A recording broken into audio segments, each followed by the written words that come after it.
একটা বিষয় বর্তমানে টেলিভিশনে তোলপাড় করতেছে। আপনারা যারা টেলিভিশনে খবর শোনেন তারা হয়তো জানেন, সেটা হলো ক্যাসিনো নাকি? সেটা ক্যাসিনো বোঝেন নাকি? সেটা ক্যাসিনো নিয়ে বর্তমানে তোলপাড় শুরু হচ্ছে। সেটা হচ্ছে জোয়া, জোয়ার আড্ডা, ক্লাবের ভিতরে জোয়া খেলা, লাখ লাখ কোটি কোটি টাকা সেখানে অবৈধভাবে জোয়া খেলে আমার বন্ধুগণ এদেশের তরুণ যুবক ছাত্রদেরকে শুধু তাই নয়, চাকরিজীবী এবং ভদ্র সমাজকে অভদ্র করে ফেলতেছে। কথা বলেন ঠিক কিনা? এই যে জোয়া, এই জোয়াটা শুধু ওই ক্লাবেও নয়, সারা দেশে এই জোয়ার আড্ডা আছে না নাই?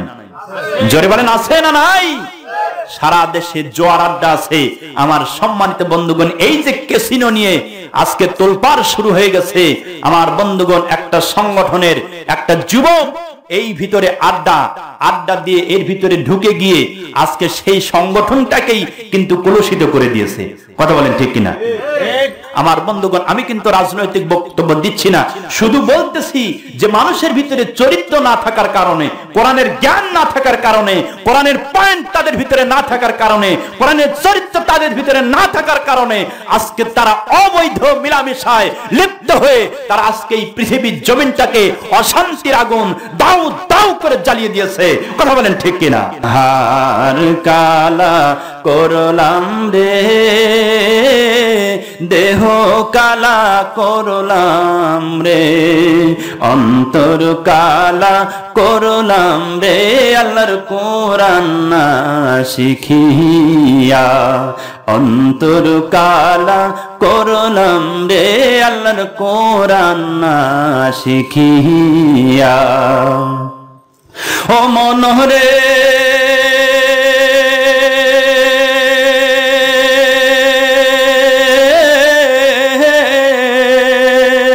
লাঙ্গল বাঁকা জুয়াল বাঁকা আরো বাঁকা মোহন রে, আরো বাঁকা মন, তাহার চাইতে অধিক বাঁকা, তাহার চাইতে অধিক বাঁকা আমার দেহ মন রে, আল্লাহর কোরআন না শিখিয়া।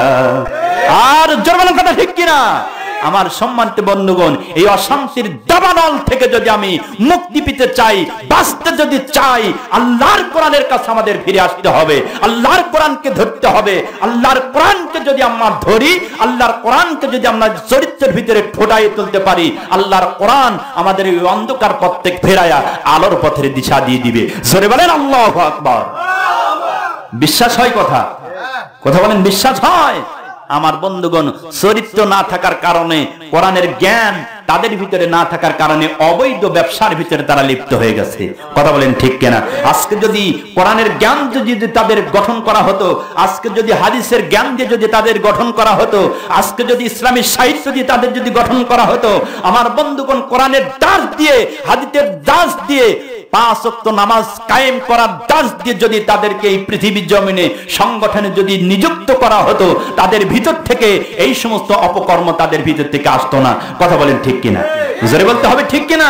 আমার সম্মানিত বন্ধুগণ, আমরা দোয়া করি যারা এই পথে চলে গেছে তারা যেন অচিরেই আবার ভালো পথে ফিরে আসে এবং কোরআনের পথে যেন ফিরে আসে। কোরআন দিয়া, হাদিস দিয়া, ইসলামী সাহিত্য দিয়ে, নবীজির আদর্শ দিয়ে এই পৃথিবীর জন্য যেন সোনার মানুষে তারা পরিণত হতে পারে। আমরা সকলেই তার কাছে তার জন্য দোয়া করি। সকলে বলি আল্লাহুম্মা আমিন। হার কালা দেহ কালা করলাম রে, অন্তর কালা করলাম রে, আল্লাহর কোরআন না শিখিয়া, অন্তর কালা করলাম রে, আল্লাহর কোরআন না শিখিয়া। কথা বলেন ঠিক কিনা? জোরে বলেন ঠিক কিনা?